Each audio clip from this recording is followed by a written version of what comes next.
Il y a quelques années, une idée m'était venue en tête de connaître les choses que je devrais savoir avant ma mort. 2 ans plus tard, j'ai découvert un livre écrit par Brioni, une infirmière qui accompagnait des milliers de personnes dans les dernières semaines de leur vie. Elle a partagé 5 secrets les plus fréquents que les gens en fin de vie partagent. Et ces secrets-là ne portent pas sur les biens matériels, la richesse, des promotions ou quoi que ce soit. Ça porte sur des relations et les moments que nous négligeons souvent dans la quête de toujours avoir plus.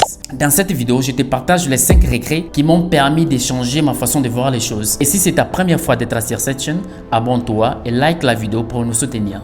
1. C'est le regret de ne pas avoir vécu une vie fidèle à soi-même, mais plutôt une vie conformée aux attentes des autres. Combien de fois avons-nous mis de côté nos désirs et nos passions pour suivre les attentes de la société et celles des autres? Je prends un exemple très concret, personnel. Lorsque j'ai ouvert cette chaîne YouTube, ça m'a pris des jours et des jours avant de publier ma toute première vidéo sur cette chaîne.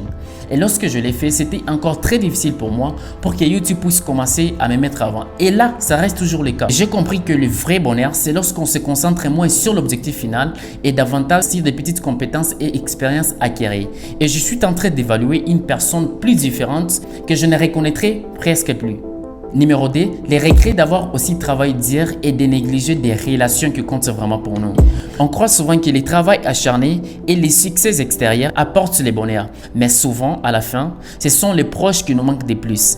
Et ce regret est basé sur les moments que nous manquons à partager avec nos proches. Par exemple, si vous êtes un parent, voir votre famille sourire, peut-être voyager quelque part que vous n'avez jamais vécu ou jamais vu.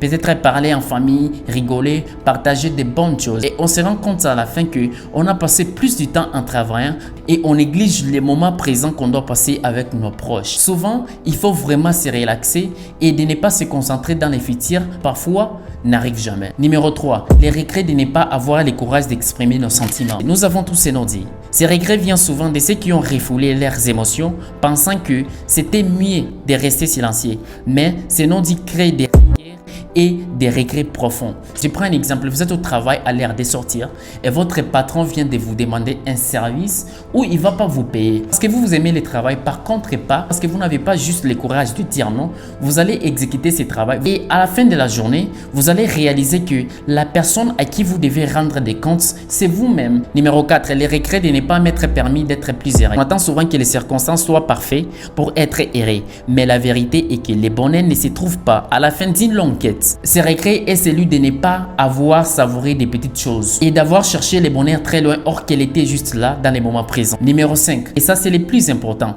les regrets de ne pas m'être permis de rester en contact avec soi-même. Le plus souvent, nous suivons toujours la masse grise, la société et nous entendons toujours les autres, mais on oublie d'être en contact avec nous-mêmes.